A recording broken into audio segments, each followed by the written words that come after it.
റോമലേഖനം 14:17 ദൈവരാജ്യം ഭക്ഷണവും പാനീയവുമല്ല, നീതിയും സമാധാനവും പരിശുദ്ധാത്മാവിൽ സന്തോഷവും അത്രേ.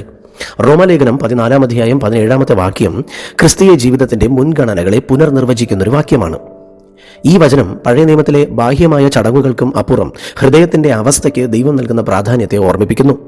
യെശയ്യാ പ്രവചന പുസ്തകം 58 6-7 വരെയുള്ള വാക്യത്തിൽ യഥാർത്ഥ ഉപവാസം എന്നത് ഭക്ഷണം ഉപേക്ഷിക്കൽ മാത്രമല്ല, മറിച്ച് അനീതിയുടെ കെട്ടുകൾ അഴിക്കുന്നതും പാവപ്പെട്ടവരെ സഹായിക്കുന്നതുമാണ് എന്ന് ദൈവം പറയുന്നു.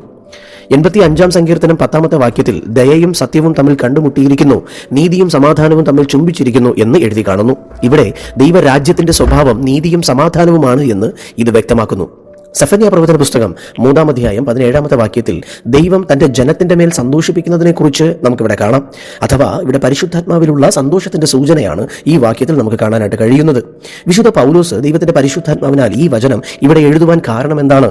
റോമാസഭയിൽ ശുദ്ധമായ ഭക്ഷണം, അശുദ്ധമായ ഭക്ഷണം തുടങ്ങിയ നിസ്സാര കാര്യങ്ങളെ ചൊല്ലി വലിയ തർക്കങ്ങൾ നടന്നിരുന്നു. ഇത്തരം ബാഹ്യമായ ആചാരങ്ങളിലാണ് ദൈവരാജ്യം നിലനിൽക്കുന്നത് എന്ന് അവർ തെറ്റായി കരുതി. എന്നാൽ ക്രിസ്തീയ ജീവിതം എന്നത് എന്ത് കഴിക്കണം എന്നതിലല്ല, മറിച്ച് ദൈവം തരുന്ന സ്വഭാവ ഗുണങ്ങളാണ് പ്രധാനം എന്ന് ബോധ്യപ്പെടുത്താനാണ് വിശുദ്ധ പൗലോസ് ദൈവത്തിന്റെ പരിശുദ്ധാത്മാവിനാൽ ഈ വചനം ഇവിടെ എഴുതിയിരിക്കുന്നത്.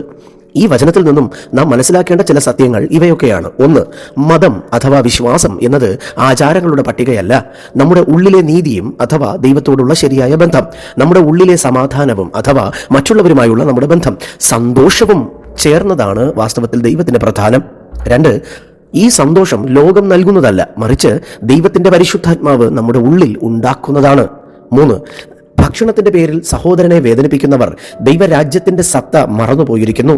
സ്നേഹത്തിനും സമാധാനത്തിനുമാണ് നാം 1 സ്ഥാനം നൽകേണ്ടത്. ചുരുക്കത്തിൽ ദൈവരാജ്യം നമ്മുടെ ആമാശയത്തിലല്ല, മറിച്ച് നമ്മുടെ ആത്മാവിലാണ്. ബാഹ്യമായ തർക്കങ്ങൾ ഒഴിവാക്കി നീതിയിലും സമാധാനത്തിലും സന്തോഷത്തിലും നമുക്ക് ശ്രദ്ധിക്കാം. ഈ വചന മുഖാന്തരം ഇന്ന് ദൈവം നിങ്ങളെ സമൃദ്ധമായി അനുഗ്രഹിക്കുമാറാകട്ടെ. ആമേൻ.